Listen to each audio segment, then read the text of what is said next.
요한복음 9장 1절부터 11절 같이 읽겠습니다.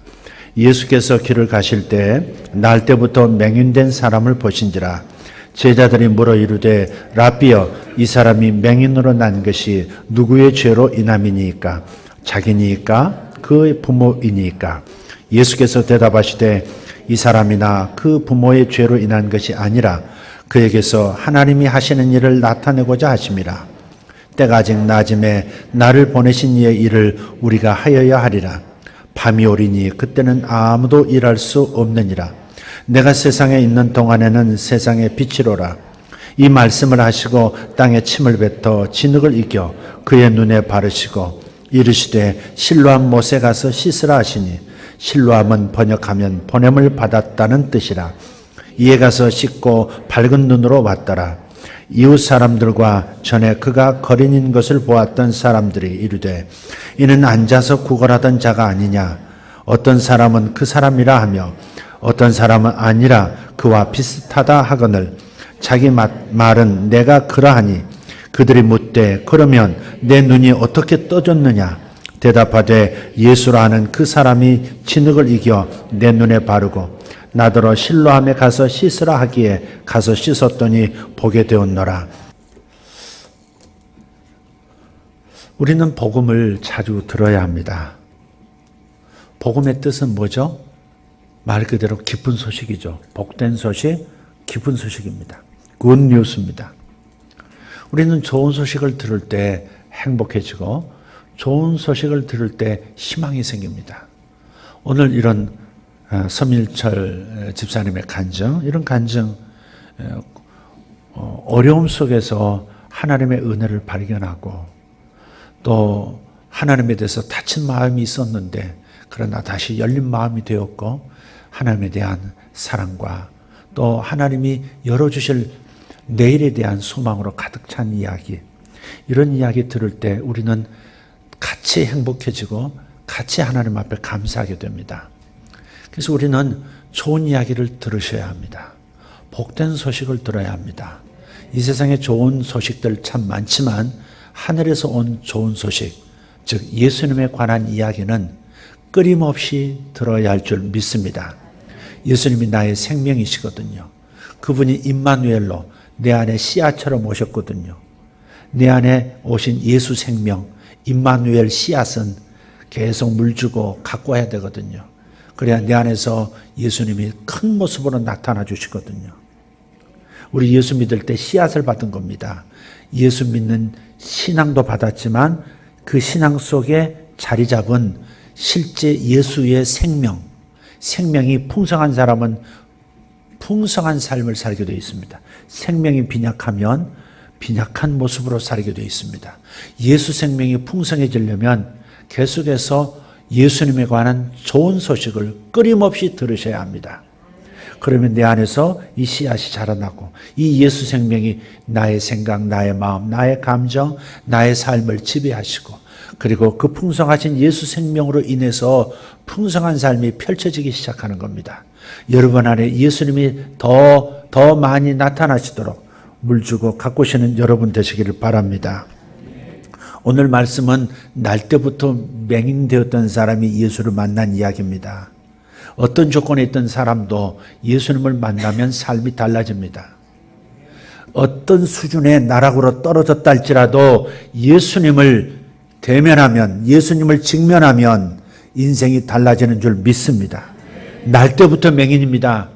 날 때부터 맹인이란 말은 동공이, 눈동자가 없다는 말입니다.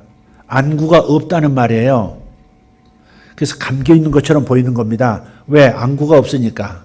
보통 맹인들 태어나서 어느 정도 보다가 시력을 잃은 분들은 그냥 눈이 이렇게 반쯤 이렇게 눈을 일부러 감아서 그렇지 저절로 눈이 이렇게 떠져 있는 상태입니다.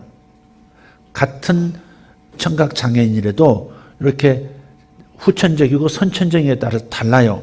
이게 선천적인 맹인은 안구가 없는 경우가 많은 겁니다.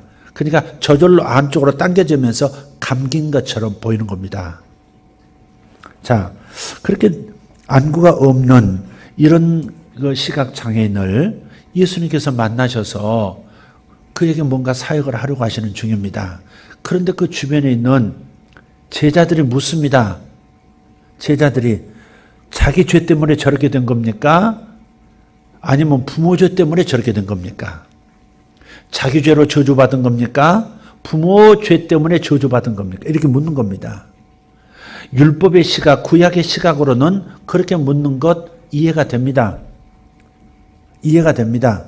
그러나 신약 시대가 펼쳐지는, 신약 시대를 사는 우리는 전혀 새로운 안경으로 삶을 해석할 줄 알아야 됩니다.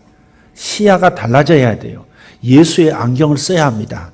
예수님께서 보시는 것처럼, 오늘 기도자의 선포처럼 하나님의 관점에서 보는 시력을 우리가 가져야 하는 겁니다.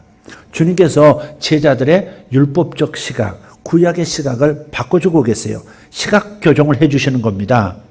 부모의 죄 때문도 아니고 자기의 죄 때문도 아니다. 이 말씀은 무슨 말씀일까? 부모의 죄일 수도 있습니다. 자기 죄로 인해서 생긴 것일 수도 있습니다. 그러나 후자는 거의 가능성 없죠. 왜냐하면 날 때부터 맹인이었으니까. 그러니까 부모로부터 조상으로부터 물려져온 어떤 현상 때문에, 어떤 저주 때문에 생길 수도 있습니다. 그러나 주님의 초점은 그것이 아닙니다. 어떤 상황을 볼 때, 어떤 사람의 형편을 볼 때 죄의 문제에 집중하지 말고 저주에 집중하지 말고 하나님이 하실 일에 집중하라는 겁니다.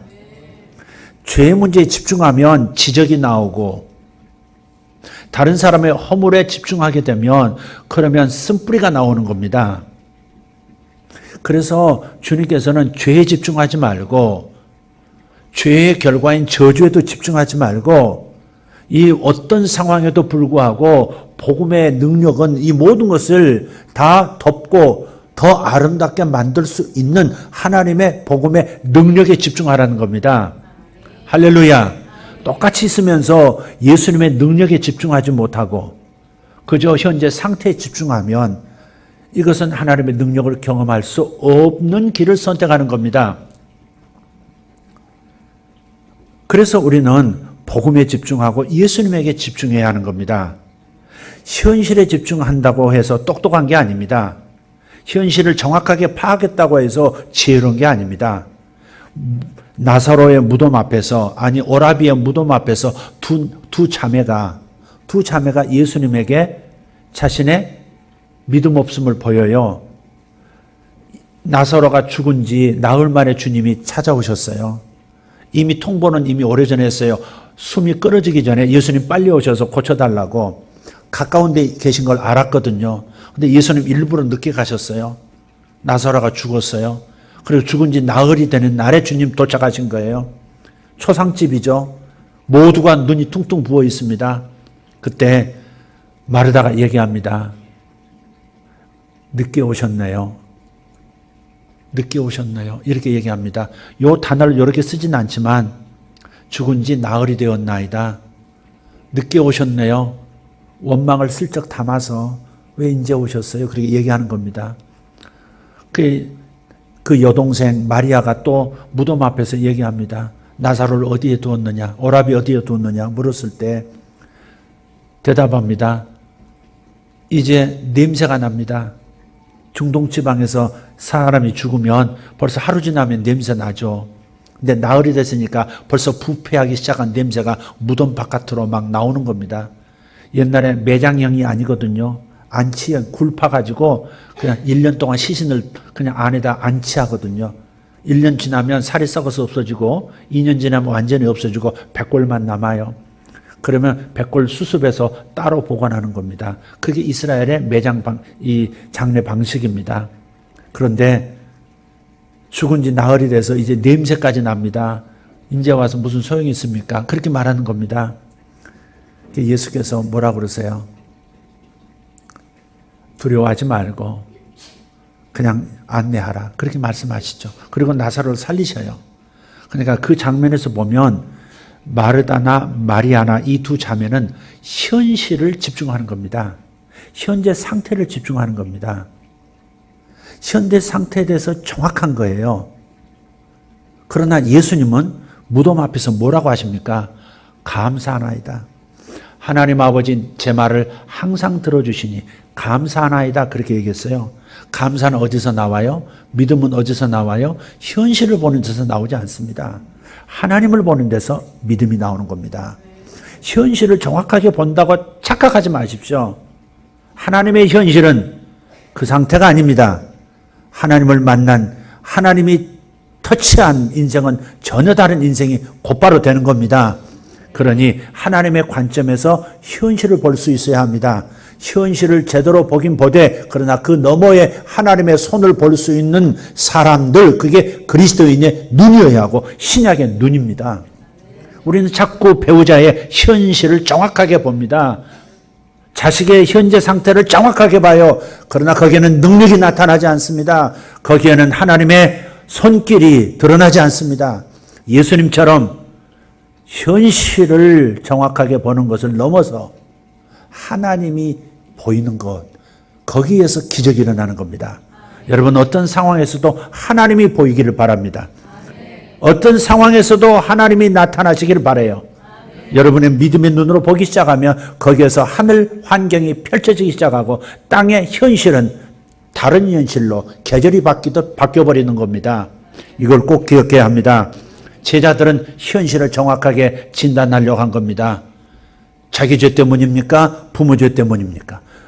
자기 저주입니까? 부모 저주입니까? 아니다. 하나님이 하시려는 일을, 하나님이 하시는 일을 나타내려 함이라. 이것이 정확한 답인 겁니다. 아멘 합시다. 아멘 합시다. 하나님이 내 자식을 통해서 어떤 일을 하실까? 거기에 초점 있는 사람은 자식의 삶을 자기가 하나님 쪽으로 끌고 갈 수 있습니다. 자기 배우자를 바라볼 때 배우자의 약점과 배우자의 부족한 점, 배우자의 관계 속에서 있었던 상처들, 기억들, 이거에 집중하는 사람, 정확한 것 같지만 당신은 왜 항상 그래? 당신은 왜 그때마다 그렇게 말해? 말하지만 둘 다 틀린 겁니다. 하나님이 어떻게 하실까? 하나님이 어떤 영광을 나타내실까? 이런 성격 속에서 하나님은 어떻게 나타내실까? 나 같은 성격 속에서 하나님은 어떤 영광을 드러내실까? 이걸 보는 것이 정상적인 시각이지.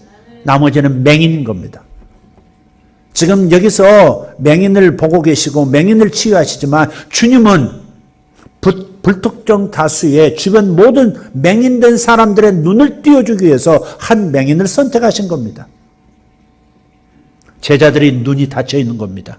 제자들의 귓구멍이 막혀 있는 겁니다. 하나님이 하실 일을 보지 못하고 하나님의 음성을 듣지 못하는 겁니다. 그래서 자기 죄 때문입니까? 부모 죄 때문입니까? 이렇게 묻는 겁니다. 이것을 다시 한번 우리가 생각하면서 40절에 가서 사실 이 이야기를 제대로 이해하시려면 9장 전체를 읽으셔야 하는데 40절에 가서 보면 바리새인들이 예수를 겁박하는 바리새인들이 이렇게 말합니다. 우리도 맹인인가? 이렇게 얘기합니다. 근데 이 바리새인의 얘기가 아닙니다. 그들의 2000년 전 닫힌 눈, 닫힌 귀를 얘기하는 게 아니에요. 오늘 하나님께서 맹인된 우리들의 눈이 떠지기를 원하시는 것인 줄 믿습니다. 한번 해봅시다. 우리도 맹인인가? 옆을 보면서 얘기하셔야지. 우리도 맹인인가? 대전에서 오신 분 안 하고 있어요. 다시. 우리도 맹인인가? 네. 맹인이 아니라는 자는 맹인으로 있을 것이고 맹인이라 하는 자는 보게 되리라 말씀하셨어요.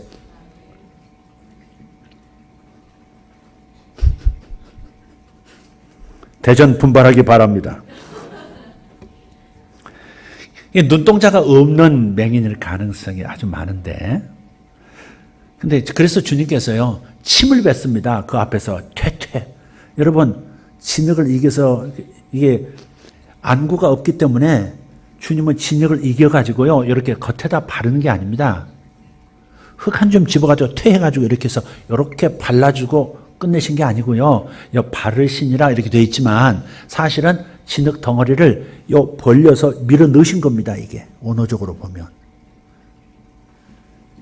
왜 그렇게 하셨을까? 그냥은 못 만드실까? 왜 그런 방식으로 하실까? 그냥 안수해서 고치시지. 있으라 하시면 있을 텐데 왜 그렇게 하셨을까? 여러분 이것을 깨달으라고 하는 겁니다. 인간은 흙으로 지어진 존재라는 겁니다. 흙에 불과한 존재라는 거예요. 그러나 하나님의 입에서 나오는 생기를 통해서 생명 덩어리가 되는 겁니다. 그래서 일부러 침을 뱉으셔서 이겨서 밀어넣으신 겁니다. 이겨서 밀어넣을 정도, 안구 크기만큼 밀어넣을 정도면요, 침 한 5분 몰아서 뱉으셨을 겁니다. 그래서 지금 맹인이 지금 뭐 하나 안 보이는데 뭐해서 이렇게 예수라는 분이 왔다는데 이게 뭐 침을 뱉는데 계속 침 뱉는데 내가 더러운가? 뭐 별 생각 다 들었을 거예요.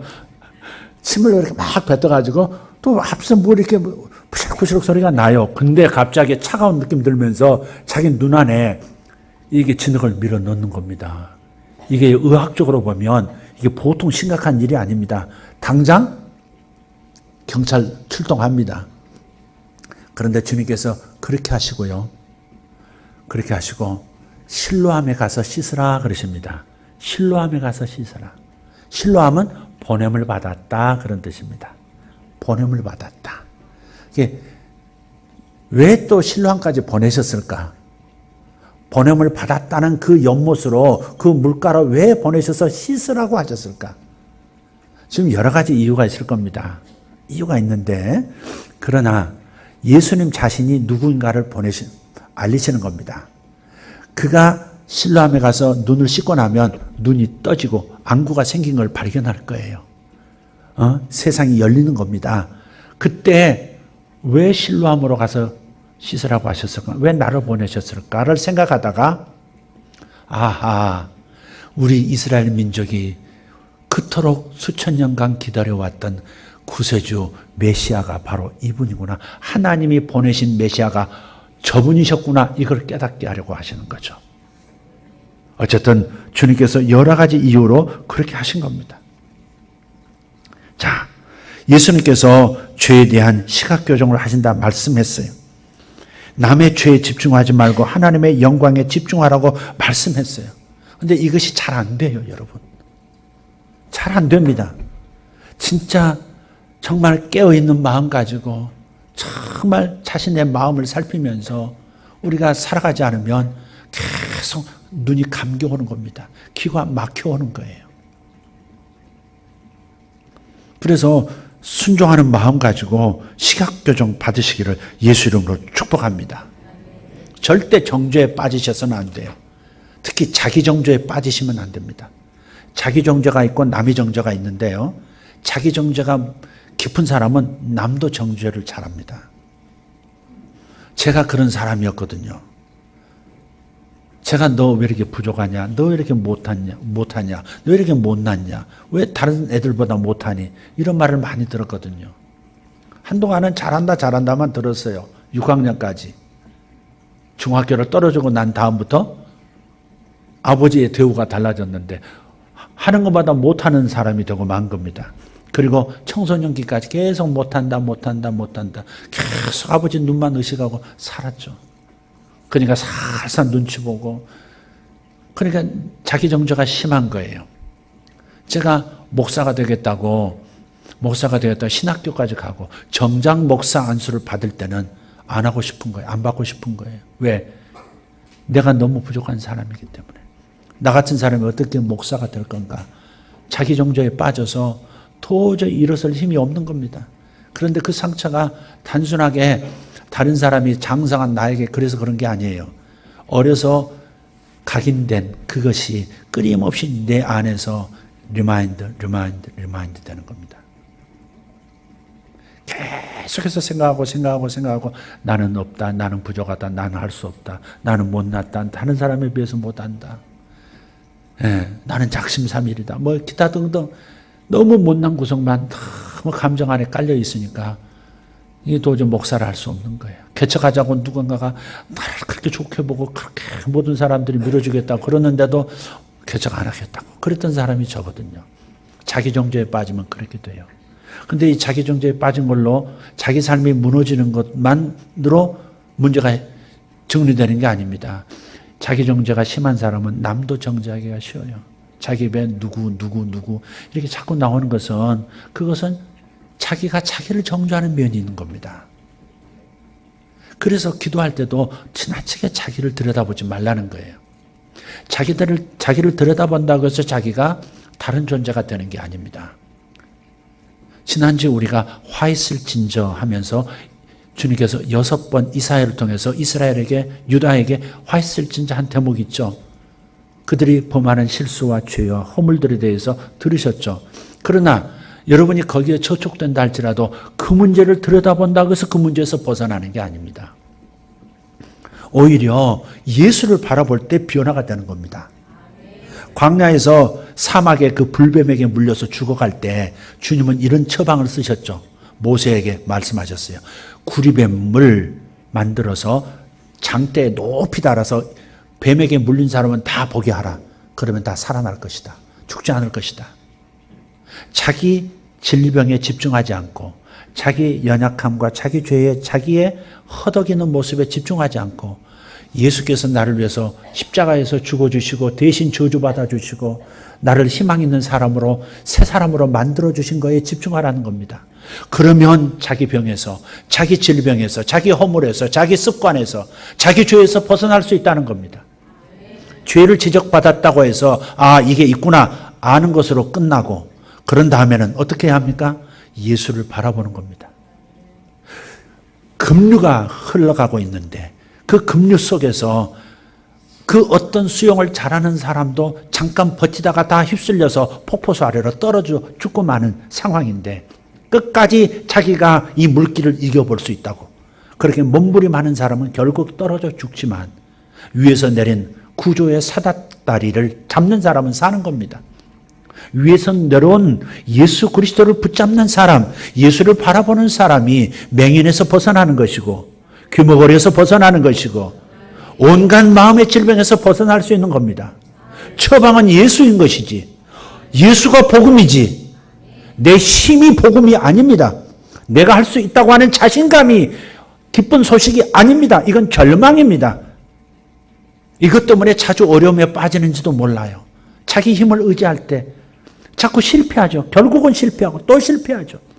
그러나 주님을 바라볼 때 자신도 모르게 승리하게 되어지고 자신도 모르게 세워지게 되는 겁니다. 할렐루야. 여러분 오늘 이 말씀도 여러분 자신에 대해서 말씀드리는 게 아닙니다. 사실은 제 자신에게 말하는 것이고 또 처방도 제게 알려주는 겁니다. 그러니 여러분 마음을 열고 이 말씀을 귀gl여 들으십시오. 자신을 정죄하는 정죄에서 빠지지 마십시오. 바울은 그랬습니다. 자기 정죄에 빠지고 자기 정죄에 빠지면서 자꾸 자기를 지적하고 이 못난 놈, 이 못난 놈. 하나님 앞에 죄인, 하나님 앞에 죄인. 자꾸 너무 그럴수록 자기가 더 빠진다는 사실입니다. 자꾸 자기를 각성시켜서 변화시키는 것, 자기 힘으로 자기를 변화시키는 것이 종교입니다. 종교는 자기 이탈을 시도하는 거예요. 자기 비움을 통해서 자기를 뭐랄까요? 자기 스스로 자기를 변화시키는 노력들이 종교입니다. 그렇죠. 유교도 그래서 계속해서 법도를 가르치는 겁니다. 자활, 위, 선자는 이렇게 하면서 계속해서 선한 자와 악한 자는 어떤 것이다. 뭐가 악한 것이니 뛰어들지 말고 뭐가 선한 것이니 꼭 선만을 행하라. 네가 행하라. 네가 행해서 네 몸가짐을 바로 하라. 네가 양반답게 살아라. 네가 학자답게 선비답게 살아라. 계속해서 자기 훈련을 하는 겁니다. 결국은 영광은 누가 받습니까? 자기가 받는 겁니다. 내가 이만큼 노력했는데 이렇게 됐더라 하는 겁니다. 우리 기독교인들도 거기 빠질 수 있어요. 내가 이렇게 기도했는데 이렇게 됐다. 내가 이렇게 회개했더니 내가 이렇게 됐다. 근데 회개해서 이렇게 변화되고 기도해서 이렇게 변화됐는데 그 다음에 자기의 또 다른 모습이 다른 사람과 관계에서 보면 또 다른 자신의 연약함이 또 보이는 겁니다. 자기는 변화됐고 자기는 단장됐어도 또 다른 사람이 나타나면 또 거기에서 절망을 느끼고 또 다른 사람을 만나면 또 거기에서 자기의 한계를 느끼고 자기가 아직 덜 변화됐다는 사실에 절망합니다. 그러니 처음부터 자기에게 집중하지 말고 자기의 죄가 됐든 뭐가 됐든 죄를 깨닫는 것은 매우 중요한 것이로되 그러나 벗어나는 방법은 예수로만 온다. 진단은 율법으로 받아라. 그러나 치료는 예수로만 온다. 그게 성경입니다. 진단은 율법으로만 받는다. 그러나 참된 치유는 참된 의사이신 예수로부터 온다.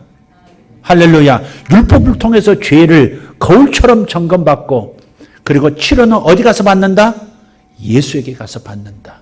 이 원칙을 벗어나시면 희망이 없어요. 계속해서 투쟁하다가 끝나는 거, 일생 투쟁하다가 끝나는 겁니다. 자기 정죄에 빠지지 말고 남을 정죄하는 일에 빠지지 말자. 여러분, 예를 들어서 이럴 수 있어요. 이럴 수는 있습니다. 어떤 일에 괴로움을 느낄 때, 자기가 감당이 안 될 때, 방향이 안 잡힐 때, 안경이 흐트러져서 초점이 불분명할 때, 믿음의 선배들, 믿음의 리더들, 그다음에 목자들에게 또 얘기할 수 있습니다. 나 이렇게 고통스럽다. 얘기할 수는 있어요. 내가 관계 속에서 이렇게 힘들다. 내 남편 관계 속에서 이렇게 힘들다. 내 자식 때문에 이렇게 힘들다. 얘기할 수 있습니다. 그건 얘기도 할 때가 필요해요. 그러나 지나치게 몰입하지 말라는 겁니다. 치료는 오직 예수를 바라볼 때 온다. 할렐루야. 네가 맹인이다.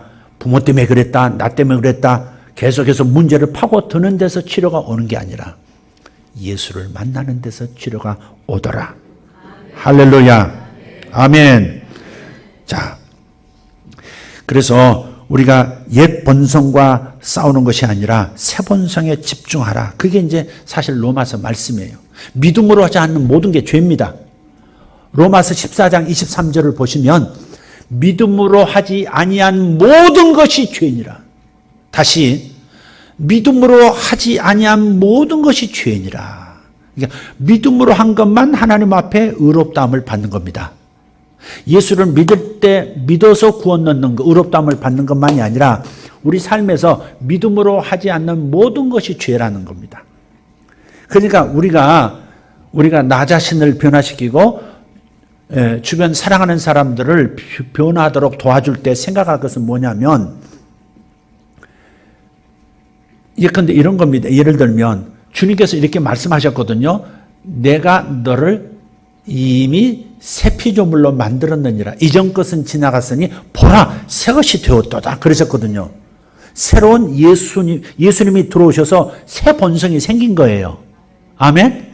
새 본성이, 그러니까 옛 본성, 죄를 짓고 자꾸 나밖에 모르는 이런 본성은 어디 있어요? 내 안에 있죠? 아니지. 여기서 있는 문제, 두 본성이 있는 게 아니에요. 두 본성이 내 안에서 싸우는 게 아닙니다. 가끔 이런 표현하죠. 저도 그런 얘기 한 적이 있는데, 사람 마음속에 두 마리 개가 싸운다.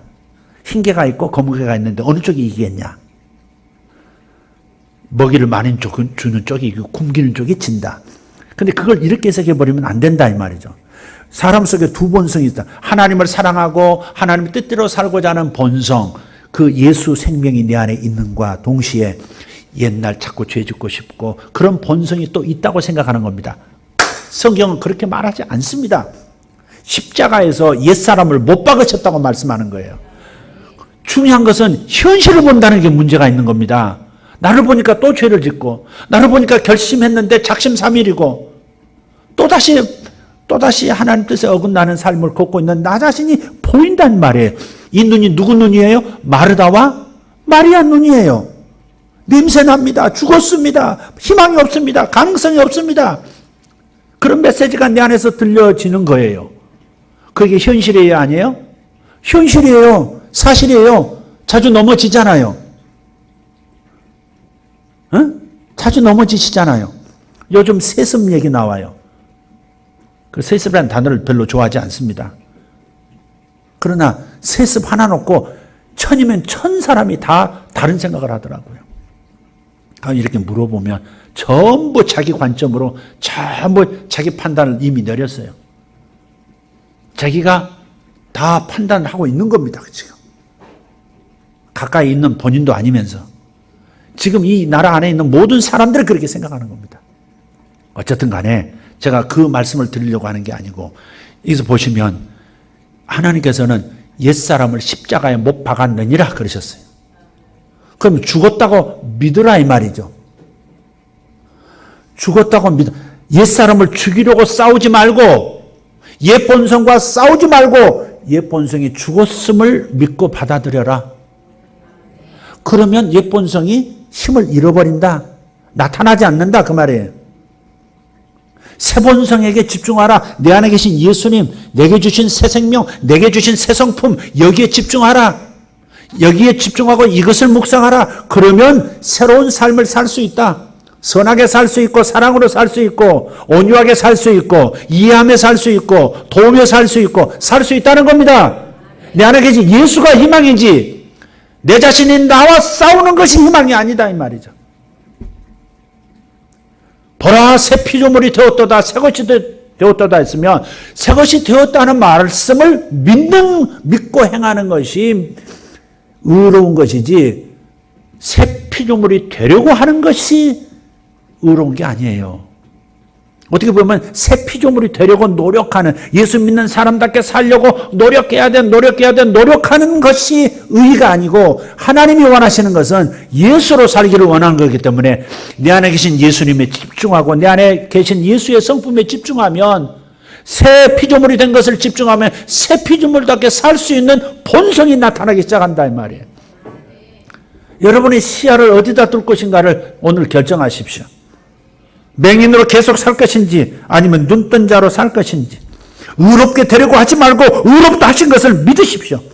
새 피조물이 되려고 하지 마시고 새 피조물이 된 것을 믿으십시오. 하나님이 나를 이미 영원히 구원하셨다, 영원히 하나님 아들로 삼으셨다는 말씀에 집중하지, 내가 새롭게 되어 제대로 살아서 하나님 아들이 되리라 이렇게 하지 마시라 이 말이에요. 믿음으로 하지 아니한 모든 것이 죄니라. 그게 죄예요. 자기 스스로 옛 본성과 싸워서 이기려고 하는 것이 죄예요. 내가 새 피조물이 되려고 하는 게 바로 죄예요. 믿음으로 하지 않은 모든 것이 죄입니다. 그러니까 예수께서 하신 일을 그냥 받아들이고 그냥 모험을 시작하세요. 이렇게만 한다고 변화가 일어날까 두려워하지 마시고 무덤 문을 치우세요. 무덤 문을 치우시라고요. 그러면 주님께서 나사로야 나오너라 이렇게 말씀하실 거예요. 그러니까 믿기만 하면 되는 겁니다. 믿고 믿음을 따라서 행하면 되는 거예요. 내 스스로 하려고 하지 말고, 내 스스로 하면 결국 영광은 내가 받는 것, 하나님께 영광이 아닙니다. 그래서 주님은 100% 당신 자신이 하시길 원하는 거예요. 우리는 주께서 하신 말씀을 믿고 따라가기만 하면 되는 겁니다.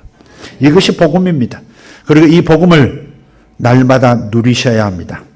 날마다 이 기쁜 소식을 누려야만 행복해지고 기쁨이 있습니다. 예수 믿으면서 기쁨이 없는 분들 많아요. 왜 그래요? 복음의 소식을 자기에게 안 들려주니까. 그래서 우리 기억력이라는 것을 믿지 마십시오. 여러분 예수 처음 믿을 때, 지금 서민철 집사님 간증 준비하시면서 옛날 얘기 쭉 쓰시면서 이때 내가 참 그랬었지. 아마 쓰면서 아마 감격도 있었고 지금 읽으면서도 그랬을 겁니다. 그 감격을 놓치지 말라고요. 복음이 예수님이지만 복음의 능력을 경험한 것도 간증할 수 있어야 돼요. 첫째는 자기 자신에게 자꾸 기억나게 해줘야 돼요. 이스라엘 가면 이번에 가서 깜짝 놀랐는데, 그렇게 알고 있었지만 그렇게 하는 거 보면서 내가 깜짝 놀란 게 있어요. 이스라엘 그 무너진 그 남아있는 성벽 앞에요, 무수히 많은 유대인들이 와서요, 테필린 이마에 하고 손에 감고요, 계속 그 앞에서 기도합니다. 이게 탈렛 이렇게 쓰고서 이렇게 계속 기도합니다. 기도도 하면서 주로 뭘 하면 성경을 계속해서 암송해요. 선포합니다. 근데 어른들만 그런 줄 알았는데, 거기 뭐 경찰도 있고 군인도 와서 그렇게 하고 있고 종교인들도 그렇게 해요. 그런데 이번에 가서 한 무리의 애들이 한 20-30명 애들이요, 거기 와가지고 유치원에서 아마 초등학교 1, 2학년 정도 그런 아이들이 거기 와가지고 테필린 머리에다 띠딱 하고 감고요, 거기서 남자아이들이 계속해서 암송하는 겁니다. 하나님 말씀을 이렇게 흔들면서, 하나님 말씀을 그 어른들이 하는 걸 보고, 형들이 하는 걸 보고, 저 여성들이 하는 쪽에서는 아줌마들이 하는 거 보고, 그 애들도 그렇게 하는 겁니다. 그래서 계속 말씀을 암송하는 거예요. 암송을 계속하지 않으면 얼마 가지 않아 또 잊어버립니다. 말씀대로 살리면 말씀이 안에 있어야 되잖아요. 그러니까 암송을 하는데 끊임없이 암송하고 있는 겁니다. 제가 그걸 촬영을 했는데 갑자기 놓쳐버렸어요. 어디로 사라졌어요. 우리 하경삼, 하나님을 경험하는 삶 공부하는 분들도 1단원에서 그게 석 달 가는 공부인데요. 1단원에서 첫 주에 배웠던 암송 구조를 12단원 갈 때까지 계속 합니다. 매주마다 합니다. 1단원 암송, 2단원 할 때 1단원과 2단원을 같이 암송하고 3단원 할 때 5단원 할 때 1단원에서 5단원까지 다 암송합니다. 12단원까지 그렇게 합니다. 반복해서 그렇게 해야 하나님 말씀이 남는 겁니다. 우리의 영적인 복음의 좋은 소식도 자꾸 반복해서 자기에게 안 들려주면 잊어버립니다. 감격이 사라진 이유가 무엇입니까? 처음 사랑이 사라진 이유가 무엇입니까? 처음 받았던 그 복음의 능력, 그 경험을 여러분이 자꾸 상기시키지 않기 때문에 그렇습니다. 처음 사랑으로 돌아가시려면 처음 받았던 그 은혜를 다시 생생하게 기억해내야 합니다. 그리고 중간중간 주시는 은혜를 자주자주 반복해서 자기 영혼에 되새김질 해야 합니다. 그 영적인 감동, 하나님이 내게 이렇게 은혜를 베푸셨다고 하는, 이렇게 사랑을 베푸셨다고 하는, 이렇게 병을 고쳐주셨고, 이렇게 물질의 어려움 속에서 하나님이 기적을 베풀어 주셨었고, 이렇게 자식을 도와주셨고, 이렇게 나를 도와주셨다는 수많은 복음의 이야기들을, 좋은 소식들을 자기에게 날마다 들려줘야 합니다. 자기를 정죄하지 말고 좋은 소식을 들려주시면 더 좋은 소식이 내 안에서 일어나게 되어 있고, 그런 삶이 사라지게 되어 있습니다. 어둠에 집중하지 마시고 밝음에 집중하십시오. 정죄에 빠지지 마시고 좋은 소식을 자꾸 들으십시오. 사도 바울조차도 그랬어요. 나도 나를 정죄하지 아니하노니 누가 나를 정죄할 수 있겠느냐. 그런 마음으로 사세요. 아멘입니까? 사람은 자기 시각으로 자기를 정죄할 수 있어요. 당신 왜 그러느냐고. 그럴 수 있어요. 그러나 나마저도 그 말 듣고 그렇게 심으면 안 돼요. 나도 나를 정죄하지 않는데 누가 나를 정죄할 수 있으리요. 자유를 가지고 사는 겁니다. 오늘 자유팀 한번 일어나시기 바랍니다. 자유팀 다 일어나시기 바랍니다. 오동춘 집사님 어디 가세요? 자, 오동춘 집사님. 자, 선두에서 구호 시작. 시작. 하나님 안에서 자유. 다시 한번. 하나님 안에서 자유. 다시 한번. 하나님 안에서 자유. 목소리가 작습니다. 다시 한번. 하나님 안에서 자유. 아이고, 지금 리더만 소리 바락바락 지르는 나머지는 지금 있어요. 영어로 할까? 다시. 오늘 재밌는 퍼포먼스를 하시던데 한 번만 더 합시다. 크게. 모두 크게 하면 시작. 하나님 안에서 자유. 예, 그렇습니다. 하나님의, 앉으십시오.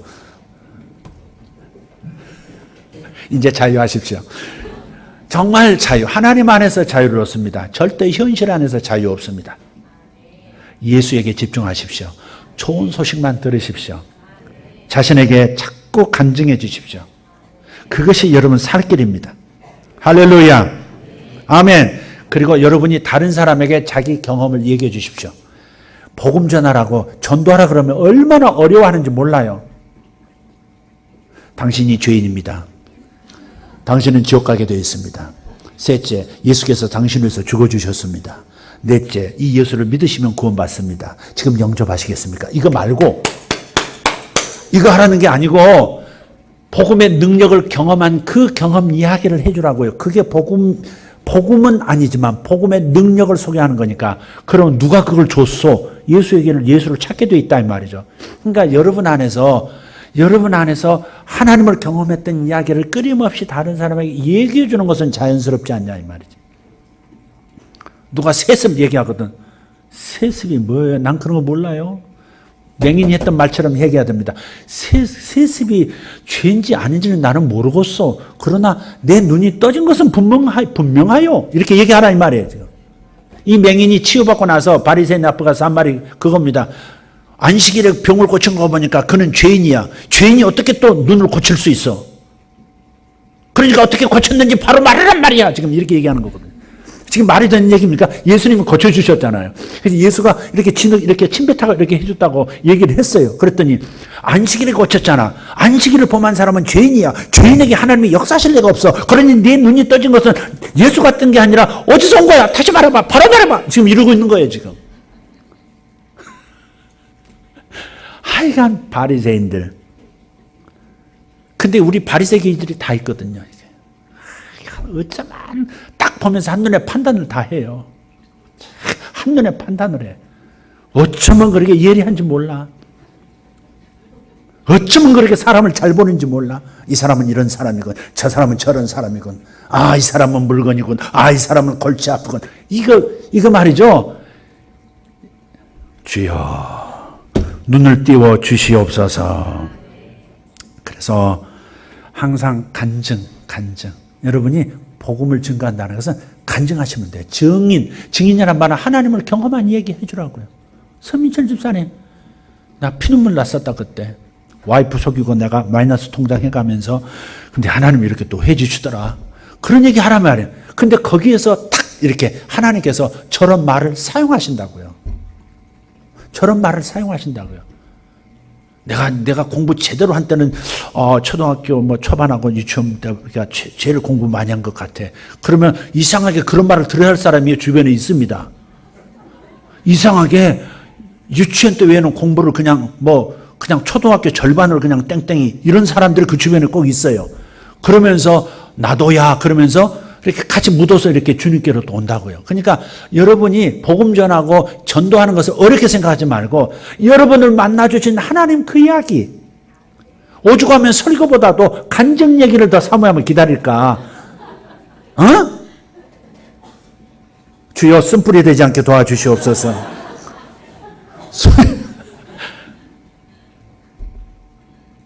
자, 그래서 우리 그렇게 우리가 예수가 답이다는 거 꼭 기억하고 현실을 바라보지 말고 현실에 정확한 사람 되지 말고 하나님을 그곳에서 보는 사람, 하나님이 하실 일을 보는 사람, 이 눈이 예수 이름으로 띄어질지어다. 아멘. 할렐루야. 오늘 시간 다 같이 기도하겠습니다. 주여, 내 눈을 띄워주시옵소서. 내 막힌 구멍 뚫어주시옵소서. 우리가 맹인인가? 우리도 맹인이란 말인가? 예스라고 말하는 사람은 희망이 있지만 나는 아니라 하는 사람은 희망이 없는 거예요. 하나님 도와주십시오. 우리 제자들의 눈을 열어주셨듯이, 맹인의 부모의 눈을 열어주셨듯이, 맹인의 육체의 눈만 띄워주신 것이 아니라 영혼의 눈도 띄워 예수님의 구세주인 것을 보게 하셨듯이 예수님만이 희망인 것을 다시 한번 선포합니다. 오늘 다시 한번 선포하고 다시 한번 나 자신에게 각인시킵니다.